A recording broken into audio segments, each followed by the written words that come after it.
쓰고 계시는데 저희에게 마스크 보세요 강연이니까 이해해 주시니까 생각합니다. 특히 이 과정 관리자 과정은 5시간의 강의를 했었어요. 이번에 2시간을 감축해달라고 해가지고 지금 저도 굉장히 당황스럽습니다. 2시간 내에 이거 다 끝내야 되는데 참석하신 분이 한 10여 명 계시고 여러분들이 이해도가 빠르면 착착착 제가 세세하게 설명 안 해드리겠다고 하고 빨리 진행하도록 하겠습니다. 오늘 목차는 자원봉사를 비롯한 나눔, 뭐 기부나 자원봉사가 아닌 단순히 이웃을 돕는, 타인을 돕는, 그것을 우리가 이웃돕기, 영어로는 헬핑이라는 용어를 써요. 공식적으로. 공식이나 국제적으로 헬핑이라는 것은 기부는 기빙, 자원봉사는 볼런티어. 그래서 이 세 개를 묶어가지고 보이스나 주요구는 나눈다. 이것을 국가별로 나눔 지수를 발표를 해요. 좀 더 소개를 할 겁니다. 보시게 되면 우리가 어느 정도의 나눔 지수를 잘 알게 되실 겁니다. 그래서 역사를 1, 2, 3 하고 4, 5가 철학 부분입니다. 그 역사를 50분간의 학을 연습한 시식을 다음에 지수로 진행을 해보겠습니다. 먼저 자원봉사의 역사는 우리나라도 자원봉사의 역사가 있지 않았느냐 그러면서 일부 책에서는 그렇게 소개를 해요. 두레라고 공동체가 있었다는 거예요. 그래서 우리가 자원봉사의 개념 정의를 정확하게 한다면 지금 우리가 만들어놓은 개념 정의라는 거로 선진사회에서 그리고 국제적으로 ILO 등과 같은 국제사회에서 이미 공통적으로 통용되는 개념 정의를 우리가 써야 돼요. 그랬을 때 우리가 자원봉사가 이것이다라는 것을 이해하고 그러면 그 자원봉사의 역사는 어디까지 우리가 거슬러 올라가서 있지라고 할 수 있는 거죠. 자원봉사는 자발적으로 바라지 않고 아주 자유의지에서 하되 계획된 활동이에요. 계획이 단체를 통해서 계획된. 그런데 단체를 통해서 계획된 것이라고 하는 전통이 우리나라도 과거에 있을 겁니다. 그러나 요즘 의외로 자원봉사자를 모집해서 관리하고 교육시키고 대치하고 활동하도록 하는 그런 단체들을 통해서 혹은 기업이나 정부기관이나 학교나 이런 기관들이 자원봉사자를 관리하고 모집해서 하는 그런 형태의 자원봉사를 우리가 일반화된 국제적으로 통용되는 자원봉사의 기본적이다. 이렇게 생각했을 때 그 역사를 거슬러 올라가면 우리나라의 자원봉사는 용어가 역시 서구에서 왔기 때문에 앵글로색슨이라는 것은 영어를 사용하는 기독교 문화의 국가들이죠. 미국이나 영국이나 캐나다나 또 어디가 있죠? 호주, 뉴질랜드, 아일랜드 이런 데.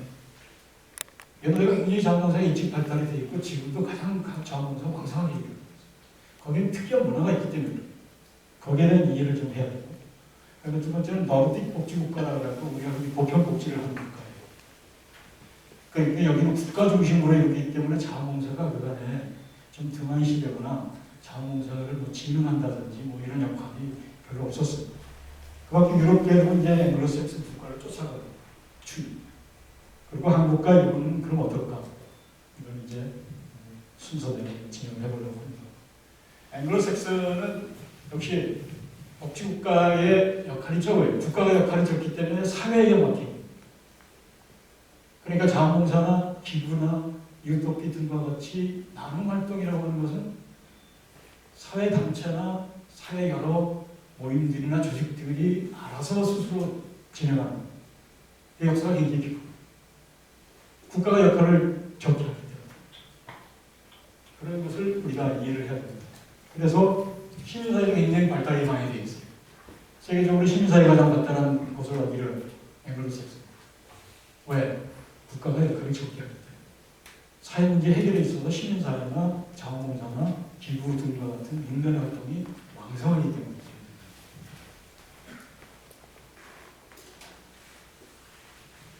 그래서 자원봉사 의존도가 가장 높고 그리고 시민조직들의 일자적인 초점은 복지국가가 하지 못하는 역할을 보충적으로 하기 때문에 서비스 활동이 굉장히 또 다양하게 이루어집니다. 그래서 우리 프랑스의 유명한 역사학자인 토크빌이라는 사람이 미국에 대해서 잠깐 얘기하는 부분이 나와요. 이거는 굉장히 중요한 역사적인 하나의 관점인데 이때가 1840년대의 일이에요. 프랑스에서는 이미 18세기 말에 대혁명을 일으키고 그야말로 오늘날 의미의 의회가 들어서고 국민이 발언권을 가지고 발언하는 현대적 의미의 민주주의가 싹트는 그런 프랑스인데 이 학자가 미국을 보내갖고 미국은 과연 어떻게 하고 있는가를 직접 와서 한 2년간 여기저기를 돌아다녀요. 그러고 와서 놀래요. 프랑스의 민주주의는 민주주의가 아니다라는 생각을 오히려 미국식 민주주의가 이게 진짜 민주주의구나 해서 그 책의 타이틀을 데모크라시 인 아메리카라는 책을 내게 됩니다. 이게 미국의 학생들에게는 교양서적으로 1학년 때 반드시 들어야 돼요. 그래서 마치 교양서의 바이블과 같은 책이에요. 제가 책을 읽어봤는데 좀 두툼해요. 500쪽 가까이 책인데 그 책에서 토크빌이 영국과 프랑스와 미국을 비교를 해요. 동네에 엄청난 수해가 났어요. 물난리가 났어요. 집이 다 떨어졌어요. 다리가 떨어졌어요. 가축들이 다 우리를 벗어나가지고 난리를 치고 있어요. 그렇게 됐을 때 영국 사람과 프랑스 사람과 미국 사람과 각각 그것을 배치하는 방식이 다르더라라고 그 책을 소개하고 있어요. 그래서 그 책은 여기저기에 영국, 프랑스, 미국을 비교하는 것들이 많이 나와요. 제가 하는 예시도 그런 거예요. 그럼 먼저 토크빌이 출신이 프랑스 시인 어떤 시이냐? 먼저 관청의 사람들이 다 몰려가가지고 너희들 지금 뭐 하는 거냐고 말이지. 물난리가 나서 난리인데 그래도 너희들이 세금으로 녹을 먹고 사는 공무원들이다. 야, 나는 지금 혁명을 일으켰던 그 전통이 있는 그런 국가라는 그런 힌트. 영국은 어땠을까요? 영국이 당시에는 벌써 산업혁명에 가장 먼저 앞장서가지고 상업자보다 산업자본이 많이 왕성해서 돈 있는 사람들이 굉장히 많아요. 돈 있는 사람들이 완전히 사회적으로 위세를 떨치고 있는 그런 사회. 그렇기 때문에 영국에서는 사람들이 동네에 그래서 돈깨나 있고 힘깨나 쓰는 사람들을 찾아가지고 당신이 그래도 좀 여유가 있으니까 우리 좀 모아서 이게 영국식이에요. 마지막 미국식은 뭐겠습니까? 그런 힌트가 다양합니다. 원하십니다. 네? 원하시 조금이라도 더 되게 빨리 해결하죠. 그런 방식이죠. 그래서 여러분들 옛날 소비 영화 보면은 마을에 무슨 일이 생기면 막 주민들 모이라고 땡땡땡 마을 해관에 있는 사람들이 다 모여요. 그런데 마이크를 잡는 사람이 따로 있는 게 아니에요. 누구나 마이크를 잡을 수가 있어요. 대장장이도 잡을 수 있고 술집 마담도 잡을 수 있고 보안관, 학교 선생님 다 있어요. 근데 토크빌이 그 광경을 보고 굉장히 놀란 거예요. 신분, 뭐 나이, 직업 이런 거 다 떠나서 많은 사람들이 나와서 발언을 하는데 잘하면 막 박수를 쳐주고 시원찮으면 막 우우 해버리고 막 그럼 물러가고 잘한 사람이 발언을 하면 발언이 맞다고 박수 치면서 하는 해결 방식. 놀래요. 미국의 그런 모습. 그런데 해결 방법이 지금 나온 대로 그 사람들은 모여가지고 우리 각자 무슨 일을 할 것인가 팀을 짜고 조를 짜고 해가지고 같이 우리를 고치는 거, 학교를 짓는 거, 뭐 등등 하는 것들을 먼저 하고 자신들이 십시일 많은 돈을 모아서 문제 해결하는 방식. 이게 미국식 민주주의다. 그게 왜 훈련이 그렇게 됐느냐? 여러분 아시듯이 미국이라는 땅은 아시다시피 동부에 청교도들이 도착을 해가지고 서로 말을 타고 가면서 마을을 만들고 마을을 만들 때마다 사람들이 뭉쳐야 되고 마을 만들 때마다 그래서 자유방범대, 자유소방대 모든 것을 자율적으로 하고 범죄 예방도 하고 이렇게 하다 보니까 그게 오늘날 우리는 스스로 나서서 돕지 않으면 안 되는 우리 시대의 자원봉사예요. 그래서 미국의 역사를 아는 사람은 미국은 자원봉사의 국가라는 표현을 써요. volunteer state라는 표현을 씁니다. 그래서 그게 오래된 15세기 말부터 벌써 지금까지 이어지는 미국의 역사다. 그래서 미국은 그런 마을이 형성이 되면 큰 도시가 되고 도시가 형성이 되면 시가 되고 시들이 모여갖고 주가 되고 주가 모여가지고 미국이라는 국가를 만들었잖아요. 그러니까 바탕화면 아래서부터 올라가는 겁니다. 그래서 유나이티드 스테이츠, 유나이티드 된 서로 뭉친 국가들의 나라다. 50개 주각에 뭉친 겁니다. 상당히 어떻게 보면 미국은 그런 축복을 받았다. 유럽은 어땠습니까? 유럽은 어떻죠? 앞서 프랑스 얘기하듯이 왕을 단두대에 세우고 혁명을 일으키고 사회주의 혁명도 일어나고 공산주의 혁명도 일어나고 20세기까지 유럽은 굉장히 시끄러웠어. 2년 전쟁. 미국은 2년 전쟁이었고 그렇듯이 조용한 마을에서 소규모의 마을 단위의 사람들이 자율적으로 모여서 자율적인 문제 해결하는 방식의 미국. 이것이 앵글로색슨계의 일반적인 전통하고 비슷하다. 이건 우리가 얘기하는 복지국가입니다. 복지국가니까 국가 중심으로 하다 보니까 모든 것은 국가가 잘 알아서 하겠지. 그래서 시민사회 규모가 적어요, 상대적으로. 그래서 여기 여러분 가게 되면 스웨덴이나 이런 데 가게 되면 자원봉사 크게 안 해요. 복지는 다 국가가 하는 거예요. 일반적으로 우리나라도 자원봉사 여러분 활동 영역을 보면 절반은 사회복지 쪽. 나머지 절반은 문화예술, 교육 이런 활동이 있고. 그래서 스웨덴 같은 데는 자원봉사가 없는 게 아니에요. 있긴 있어요. 그럼 무슨 어느 쪽이냐? 주로 레저, 스포츠 뭐 이런 것들. 그런 것에서 인재 차이가 많이 납니다. 그래서 문화예술, 스포츠 활동이 많이 발달되어 있는 것이 스웨덴 목요일의 일반적인 특징이고요. 그 밖에 이제 유럽으로 보겠습니다. 유럽의 복지 파트너십이라는 형태가 유럽은 앵글로색슨만큼 그렇게 자원봉사가 발달되어 있지 않지만 요즘에는 굉장히 많이 붐을 일으키고 있어요. 오스트리아, 벨기, 프랑스, 독일 등등 같은 이런 국가들이 다 해당되죠. 여기도 복지국가가 수준이 높아요. 그러니까 복지국가의 수준이 높으면 민간의 자율적인 영역은 작아지는 이게 일종의 시소적인 반괴력적인 관계를 갖고 있다. 그렇게 생각하시면 돼요. 이게 역사적인 전통입니다.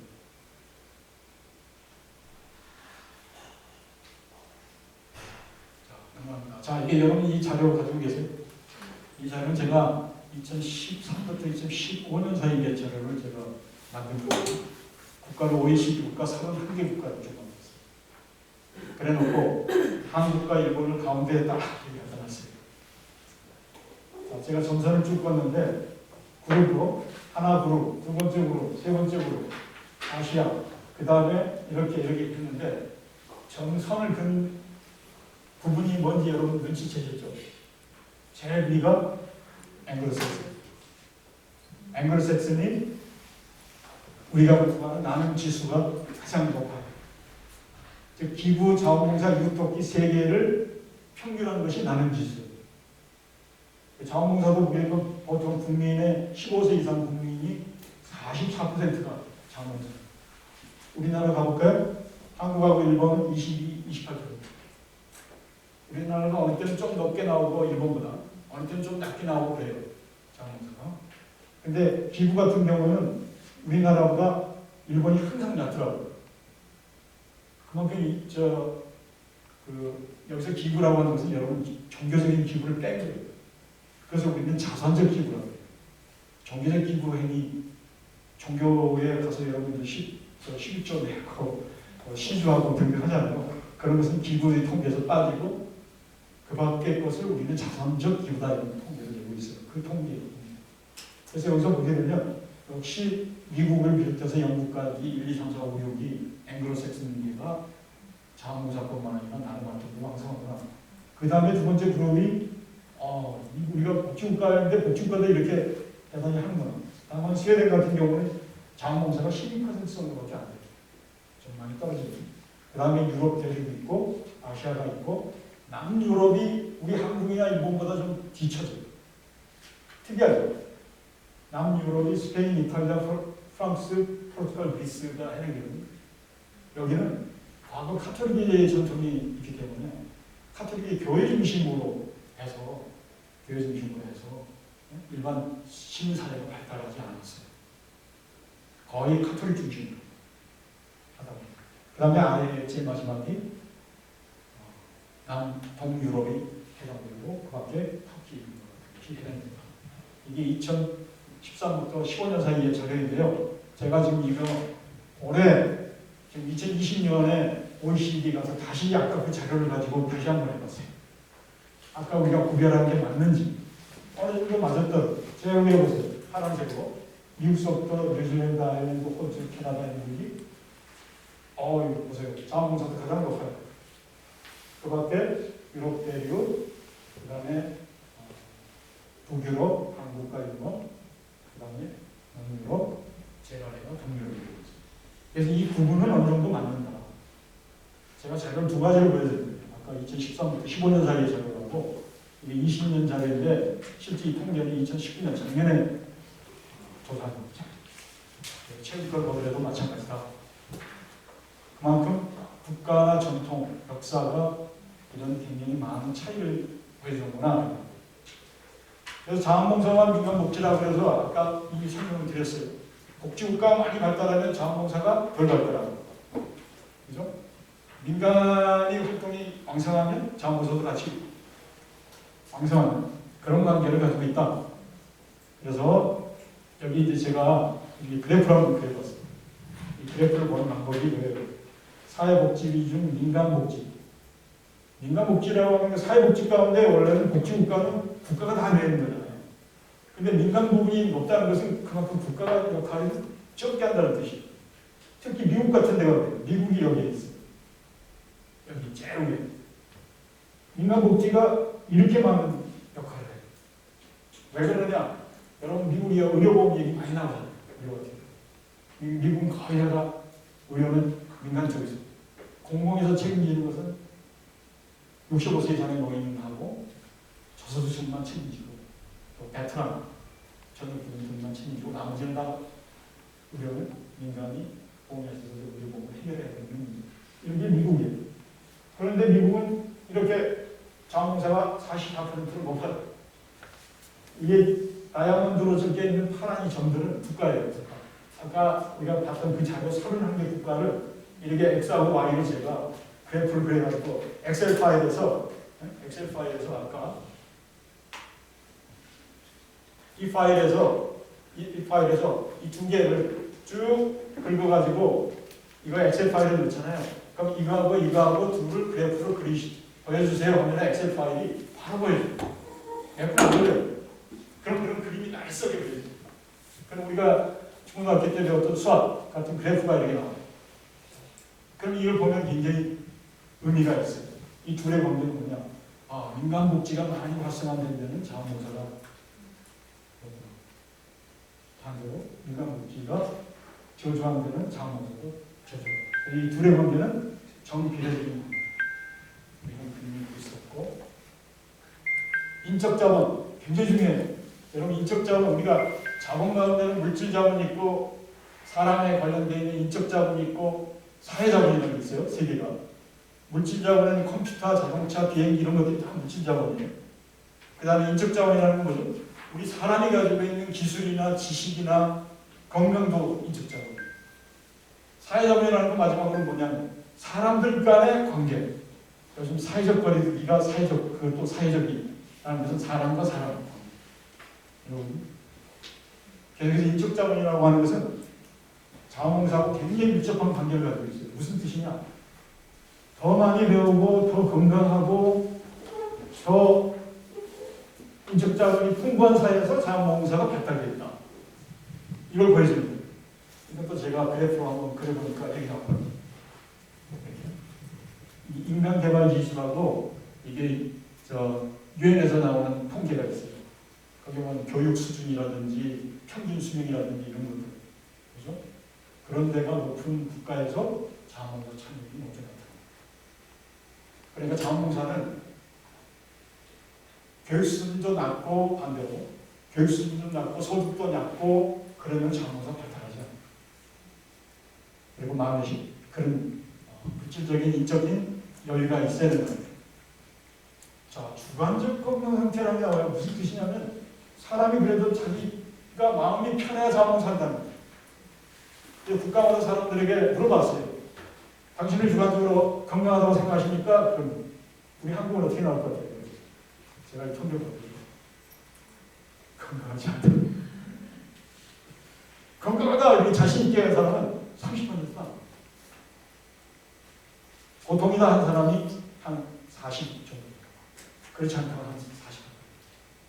그래서 주관적으로 건강한 상태에 있는 저 위의 그룹들이 자원봉사가 못해요. 반대로 그렇지 않은 그룹들이 그렇게 주관적으로 건강하다고 생각하거나 정서적으로 안정되어 있다거나 이보세요. 생활의 만족도, 내 생활에 만족한다. 자원봉사라는 것은 마음의 여유가 있어야 된다는 뜻이에요. 생활에 만족하고 주관적으로 나는 건강하다. 그래서 남을 도울 수 있는 마음의 여유도 생기고 그래서 정서적 안정. 이 세 개가 다 관련되어 있어요. 이거는 다 각국의 설문조사로 조사한 결과들이 매칭해서 보여줍니다. 자, 앞서 소개한 사회자본. 사회자본이 풍부한 데서 역시 자원봉사가 잘 되어 있죠. 즉 사람 간의 관계가 좋아야 돼요. 사람들이 서로 유대한다. 나는 타인을 신뢰한다. 무슨 일이 있으면 타인하고 나는 협동해서 뭔가 일을 한다. 요즘에 우리 사회도 사회력이 꽤 많이 올라왔어요. 대표적인 것들이 그런 것들이잖아요. 길거리에서 쓰러진 사람이 있으면 절대 그냥 지나치는 사람 없어요. 누군가 달려가가지고 사람을 지키고 무슨 사고가 났다든지 여성이 저 골목에서 무슨 좋지 않은 괴한에게 무슨 공면을 하고 있다든지 그걸 외면하고 가는 사람이 서서히 사라지고 그래서 사회자본이 늘어나는. 근데 이 사회자본이라고 하는 것은 일반적으로 우리가 사람들 간의 관계에서 생기는 자본, 서로 신뢰하고 유대하고 협력하고. 그래서 이 그래프도 마찬가지로 타인에 대한 신뢰가 높은 사회에서 자원봉사가 많아요. 타인을 못 믿겠다, 신뢰하지 않는다라고 하는 사회에서는 자원봉사가 저조하다는 거예요. 저쪽에서 보여주는 것은 정부에 대한 신뢰. 특히 정부에 대해서도 신뢰도가 떨어지는 국가에서는 자원봉사가 취약해요. 반대로 정부에 대한 신뢰가 높은 그런 사회에서 자원봉사로 안정적으로 이루어지고 있다. 이게 이제 사회자본이 관련된 부분이라고. 자, 이제 네트워크라는 게 나와요. 그 다음에 관용이라는 것도 나와요. 여러분 이제 관용, 영어 단어를 제가 그대로 가져왔는데 영어로 톨러런스인데 이게 프랑스어로는 톨레랑스예요. 톨레랑스. 그러니까 사람, 아주 소수자, 아주 취약계층에 대한 어떤 마음의 여유. 역시 그런 국가에서 자원봉사가 활성화되어 있다. 어려울 때 도움을 줄 수 있는 이웃이 있는가? 이렇게 물었을 때 우리 사회는 점점 그것이 떨어지고 있습니다. 옛날에 어렸을 때 자기가 어려움에 처했을 때 도움을 줄 수 있는 이웃이 있습니까? 물었을 때 한 50%가 그렇다고 답했는데 이제 40%가 그만큼 우리가 이런 측면에서 즉 사회적 네트워크라고 하죠. 관계망이라고 하죠. 그 부분에서 떨어지고 소수자의 포용. 여기서 이제 소수자라고 얘기하는 것은 예를 들어서 다만 외국에서 온 사람들 등등을 포함한. 그래서 이제 정리를 하자면 우리 한국은 이 물질 자본은 국민 소득으로 따지면 세계에서 32위예요. 아주 선진국가예요, 사실. 인적 자본 이것도 선진국이에요.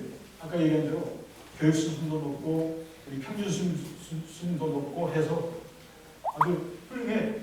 근데 지금 우리가 공부하는 사회자본 나눔 지수는 우리가 봤듯이 어떻죠? 세계 135개국, 자료가 있는 135개국 가운데 60위 정도니까 중간 위, 중간 수준밖에 안 돼요. 우리 사회는 여전히 자원봉사 수준이 남용 수준이라는 것을 비춰봤을 때 우리는 여전히 선진국대를 들어서지 못하고 있는 현실이나 볼 수가 있습니다. 그래서 자원봉사하고 기부하고 이웃돕기 일반적인 추이예요. 그래서 이것은 뭘 보여주냐면 GDP 성장 능력이 이 그래프에 가져온 이유는 역시 경제적으로 어려운 자원봉사나 기부도 다 떨어져요. 조금씩.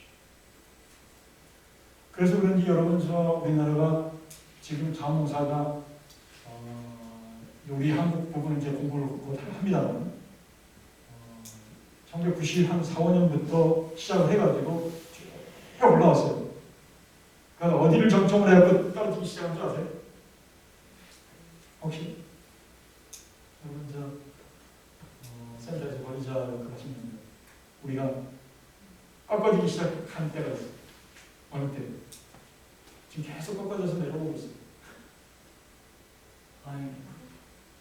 IMF나 IMF대로 올라가. 2008, 9년. 근데 그때가 어느 때냐면 태안반도에서 기름 유출했어요. 자원봉사 130만 명이 참여했던 거예요. 태안반도가 없었다면 제 생각은 2006년, 7년부터 꺾어지기 시작했어요. 근데 2008년 태안 때문에 130만 명이 참여한 것 때문에 받쳐줬다가 바로 2009년에 꺾어지기 시작해요. 계속 지금 10몇 년을 지금 하얀 곡선. 계속. 그 이유가 뭐냐? 여기 지금 우리 잠깐 얘기하는 경제 상황과도 관련이 없지 않았어. 경제 상황이 좋지 않았어.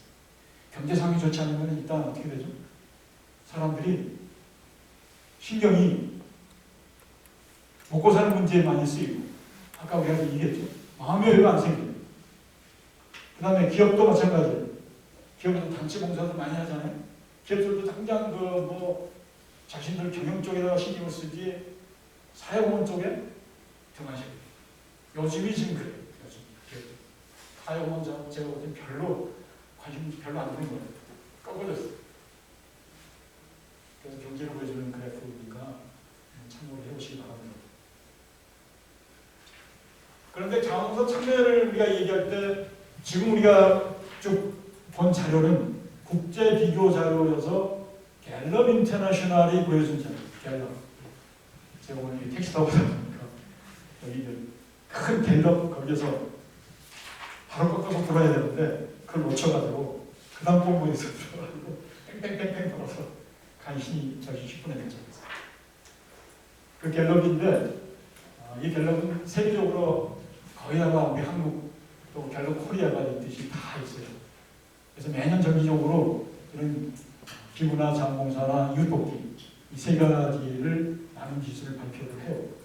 그래서 그걸 묶어서 발표하는데 그런 것을 하기까지 국제적인 일종의 합의가 이루어지고 있는 가운데 각국마다 국내 조사도 하고 또 다른 국제 조사도 하는 경우가 있는데 통계가 다 들쑥날쑥한다는 거예요. 이게 보여주는 거예요. 국내 조사를 하는 국가들을 보세요. 이렇게 쭉 나와 있어요. 아까 스웨덴 같은 경우에 보세요. 국내 조사에서는 40% 이상 정도로 차지하는 국가로 나와 있는데 이쪽에 국제조사 갤럽 인터내셔널 보면 스웨덴은 어디죠? 정확하게 있어요. 10%대, 우리 아까 12%라고 했어요. 이렇게 차이가 있어요. 미국 같은 경우에는 어디죠? 국내 조사에서 오히려 27%로 얇게 나와요. 그런데 국제조사에서는 지금 갤럽 인터내셔널에서 보는 것처럼 43% 높게 나와요. 한국 보겠습니다. 한국 우리 국내에서는 17.6%. 이건 통계책을 잘해요. 통계책. 15세 이상 통계책. 그런데 국제조사에서는 아까 갤럽 인터내셔널 자료에서 27%.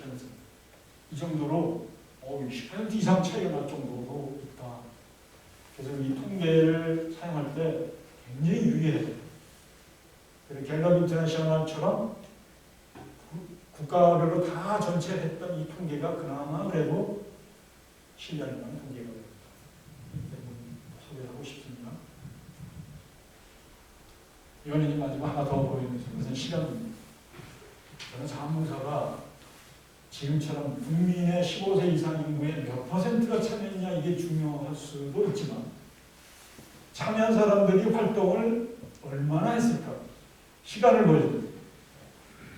그래서 이거는 매년 OECD에서 무급활동 시간이라는 것은 조사를 해요. 무급활동이라는 것은 급여를 받지 않고 대가를 받지 않는 활동 시간 이렇게 일반적으로 얘기를 하는 거죠. 그런데 뉴질랜드부터 쭉 소개가 되고 있는데 이건 무슨 뜻이냐면 13분이라고 하는 뜻은 우리가 누구나 다 24시간의 시간을 가지고 있잖아요. 그것을 하루로 계산했을 때 자원봉사자가 하루 몇 분이나 봉사활동을 했을까? 내가 1년에 10시간 했다. 그렇게 되면 1년 365 나누기 시간 나누기 해보면 몇 분이 나오죠. 분으로 하루로 계산. 그 하루로 했더니 우리 한국은 1분밖에 안 돼요. 그야말로 그냥 반짝 잠깐 하고만. 저는 이걸 꼭 보여주고 싶습니다. 뉴질랜드나 미국 같은 경우는 14년에서 8분 정도씩. 아일랜드, 이게 다 앵글로색슨 아니에요? 근데 거기에는 몇 가지 숨은 얘기가 있어요. 저렇게 오랜 시간 동안 직장인들이, 학생들이 정말 봉사활동을 저렇게 많이 했을까? 그런데 저 통계에는 특히 65세 이상의 노인, 은퇴자들이 일반인 못지않게 자원봉사 참여율도 높고 참여했다 그러면 아침 도시락 싸가지고 와가지고 저녁에 퇴근. 그래서 미국의 조그마한 타운을 거기에는 공공 도서관이라든지 공원이라든지 뭐 등등 어디든 노인들이 자원봉사를 하게 돼요. 그 사람들은 동네에서 활동을 살았기 때문에 아침 먹고 출근하고 점심 먹어서 적당히 해결하고 또 오후에 또 봉사하고. 그래서 이게 봉사하는 시간이 많아요. 그리고 좀 없잖아요. 근데 우리 어르신들은, 노인들은 자원봉사 안 해요. 우리가 아까 한국 10%, 18% 그랬잖아요. 노인 65세 이상 노인을 내 통계를 보면 몇 퍼센트인지 아세요? 7 내지 8%밖에 안 돼요. 일반인의 절반도 안 되는 수준. 그러니까 노후에 정말 의미 있는 노후를 보내려면 자원봉사활동을 해야 됩니다. 저는 자원봉사센터나 여러분 관리자들이 그런 역할을 해야 된다고 누차 강조를 많이 해요. 어려졌어요. 그 의미를 몰라요. 그럼 노인들은 내가 자원봉사 받을 사람인데 내가 하라고? 이런 인식 개선이 될 필요해요. 자원봉사 함으로써 자기에게 돌아오는 나의 건강이라든지 나의 정서적인 안정이라든지 뭐 등과 같은 것을, 그 가치를 실감을 못하는 이거예요. 아쉽죠?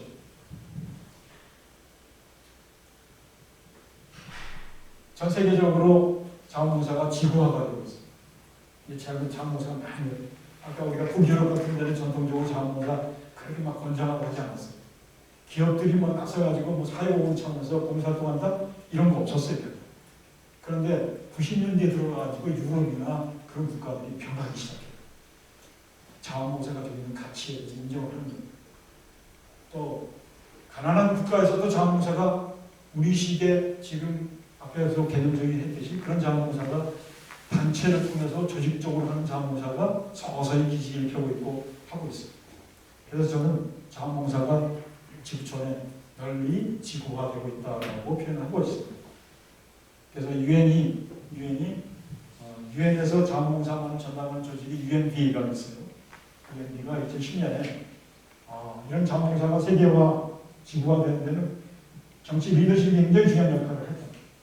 그래서 자원봉사의 경제적 가치에 대해서 새로 인식을 시작했다는 리더들. 자원봉사에 있는 사람이 그 활동한 그 시간을 경제적인 가치로 환산해 보니까 우리나라 같은 경우도 연간 수천억 이 돈이 나와요. 미국도 매년 그런 통계를 내고 있어요. 유럽도 이제 그런 통계를 계속 내고 있어요. 그런 데서 리더들이, 정치인들이 자원봉사가 중요한 경제적 가치를 갖고 있구나 이런 거죠. 다음에 자원봉사가 재해 예방이나 이런 데 굉장히 효율적이라는 거예요. 여러분 중국이 자원봉사법을 도입한 게 2008년에 북경올림픽이 있던 그 해에 쓰촨 대지진이 일어났어요. 여러분 쓰촨 대지진 아시는지 모르겠어요. 여러분 저 중국집 가면 사천요리하게 사천이 쓰촨이에요. 쓰촨 대지진이 일어나가지고 중국의 전역에서 쓰촨으로 젊은이들이 그리고 이 자원봉사를 하는 사람들이 모이기 시작했어요. 그래서 중국에서 니들이 봤을 때 야, 자원봉사가 저 정도로 중요한 공룡을 모습이 굉장히 힘이 되는구나 하는 걸 느끼게 됐다는 거예요. 바로 이때 우리가 뭘 경험했었죠? 앞에서 바로 기름지출 사태. 우리도 그때 130만 리게 자원봉사자들이 연방 모이니까 사실 그 중국에서 행정자치부에서도 놀랐어요.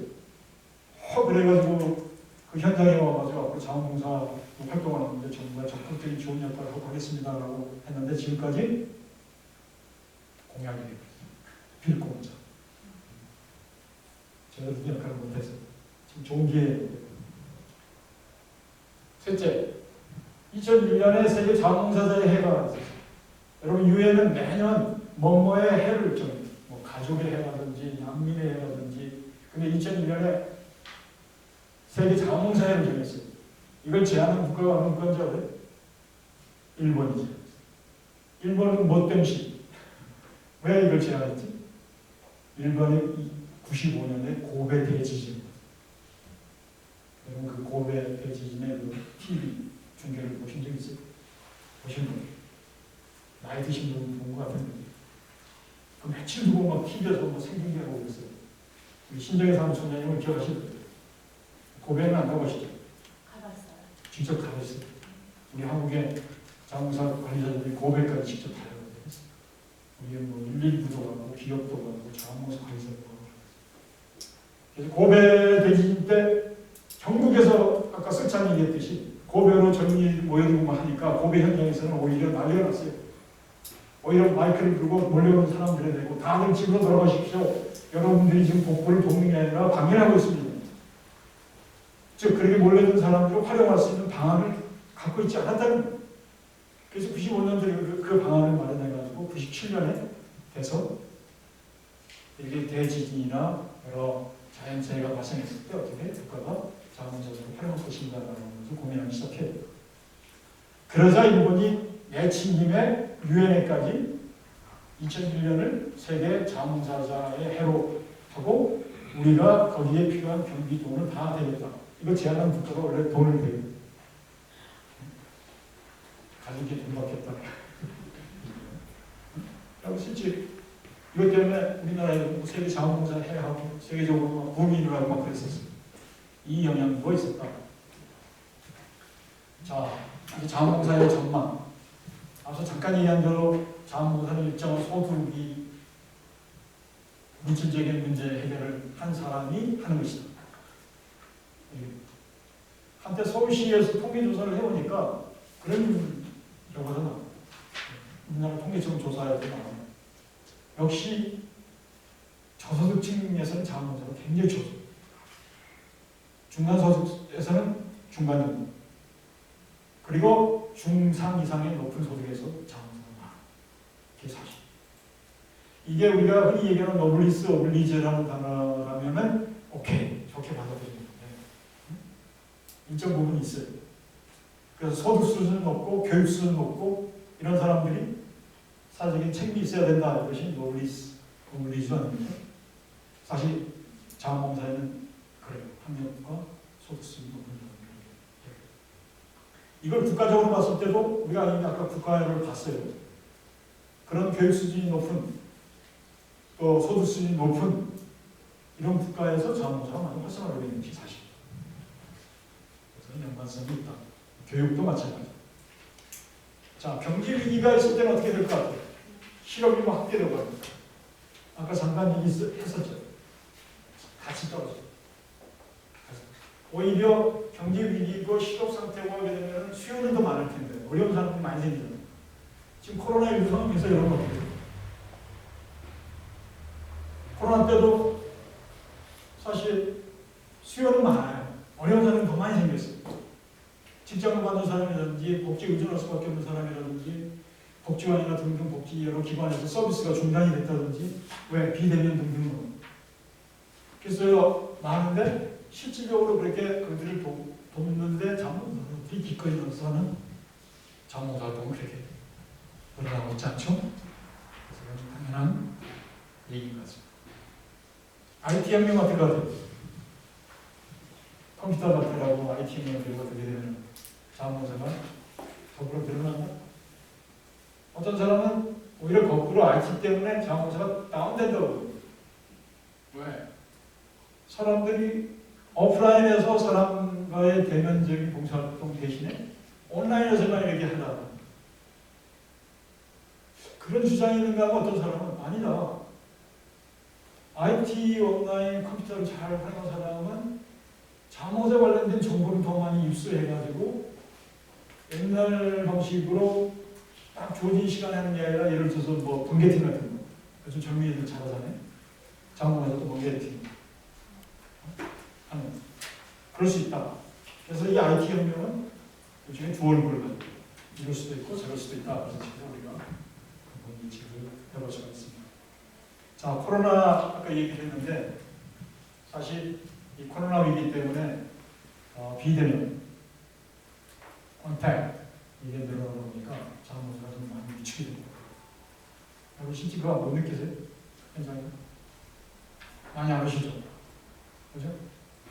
옛날 그 봉사활동 하신 분들도 그렇게 써. 저는 새로운 자원봉사도 저 별로 없죠. 그죠?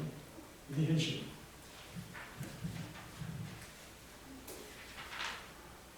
자, 기부와 자원봉사 이것도 흥미로워요. 자원봉사가 전문화된다? 자원봉사가 전문화하는 것은 우리가 두 가지 측면이 있습니다.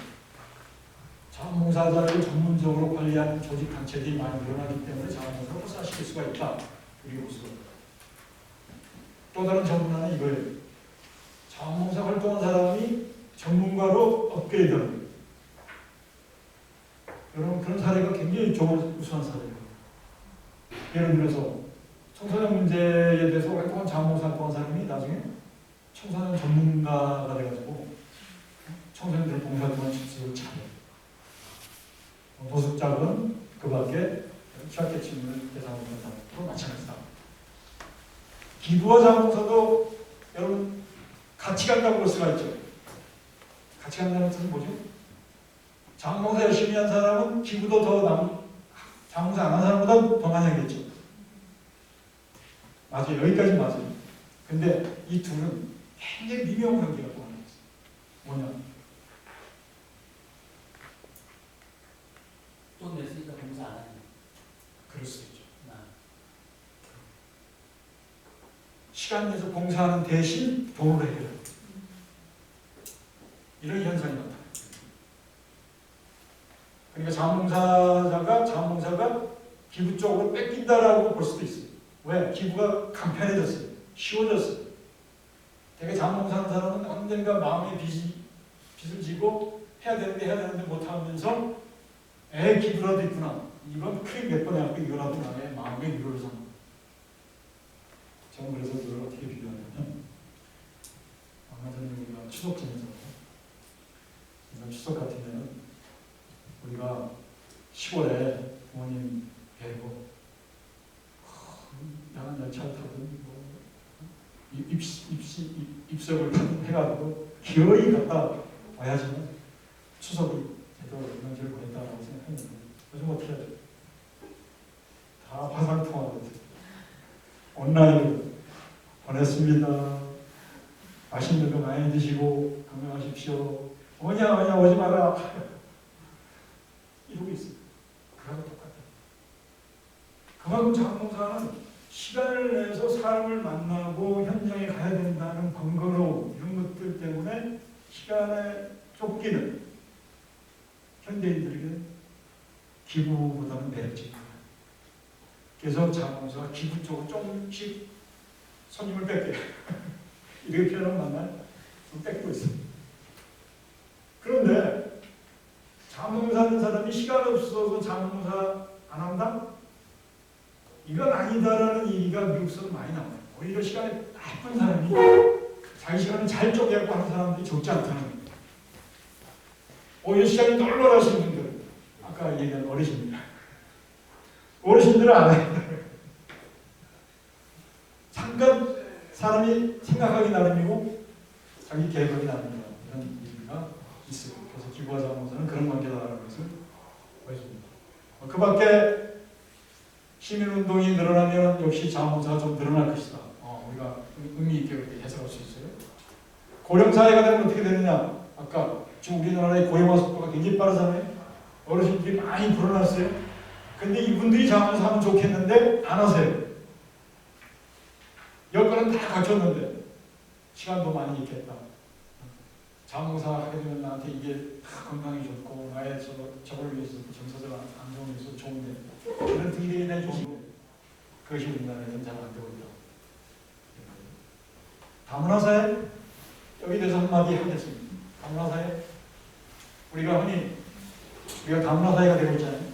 지방에 오게 되면 다문화 가정들 꽤 많이 보고 학교에서도 다문화 가정의 아이들이 학교를 다니는 많이 보여요. 그런데 다문화 사회가 될수록 자원봉사가 어떻게 되겠습니까? 그러네? 줄어들 것 같아요. 왜? 계층화돼서 그걸 바꿔줘야 돼요. 저도 그런 걸 동의합니다. 바꿔줘야 돼요. 흔히 우리가 다문화 사회에 하게 되면 다문화 가정을 대상으로 하는 봉사활동만 생각하는 해서는 안 돼요. 다문화 가정이 하는 봉사활동이에요. 왜 그게 중요하냐? 다문화 가정이 우리 사회를 더 잘 알고 우리 사회에 익숙하기 위해서 자원봉사만큼 훌륭한 이 활동이 없어요. 자원봉사 활동이라고 하면 뭐 차별을 하거나 뭐 멸시를 하거나 이런 분위기가 일반 다른 데하고는 달라요. 같이 활동하는 사람들끼리 어울려서 같이 활동하는 통합도 굉장히 중요해요. 그래서 오히려 지역에서는 다문화 가족을 자원봉사에 끌어낼 수 있도록 하는 이런 노력들이 굉장히 중요해요. 그래서 캐나다나 일부 국가에서는 이민자들에게 상담을 해줄 때 자원봉사를 꼭 권고를 자원봉사를 해보십시오. 그러면 우리 사회를 알고 사람들을 알고 이웃을 알고 그래서 자연스럽게 사회의 일원이 돼서 활동합니다. 그러기 위해서 다문화 가정은 내가 그냥 받는 사람으로만 수동적인 사람으로만 생각했는데 이제 자기가 주는 사람으로 생각하고 능동적인 사람으로 생각합니다. 이 태도의 변화가 가장 중요해요. 그게. 마찬가지로 우리가 사회복지 대상자인 장애우라든지 그 밖에 여러 가지 취약한 사람들이 그저 받는 사람으로 우리가 인식하는데 그들도 도울 수 있다라고 하는, 그래서 그들이 하는 자원봉사가 굉장히 중요하다고 합니다. 해야 돼. 노숙자들도 자원봉사 해요. 성동구에 가게 되면 저쪽에 용답동이라는 데인데 여기 비전 트레이닝 센터라는 게 있어요. 오래 노숙을 한 사람끼리 합동으로 합숙을 하는데 거기서 그저 그냥 밥만 먹고 뒹굴고 하게끔 안 만들어요. 사람들을 하여금 길거리에 나가고 거리 청소를 하든 뭘 하든. 그래서 남을 우리도 도와줘야 돼. 자존감을 키워줘야 돼. 여기 서대문 이쪽에 주민센터에서도 과거에 노숙인들, 그 역에 노숙인들을 데려다가 자원봉사 시켰더니 그 사람 가운데 자활할 수 있는 사람이 숫자가 하나 둘씩만 늘어요. 그만큼 문제 자원봉사는 우리가 다문화 가정이 됐건 취약계층이 됐건 시각을 변화시킬 필요가 있다.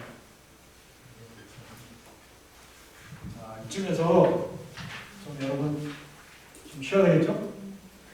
그래서 많이 안 쉬고 10분 정도 10분 안 쉬고 11시 10분에 만날게요. 그래서 쉬었다 하겠습니다.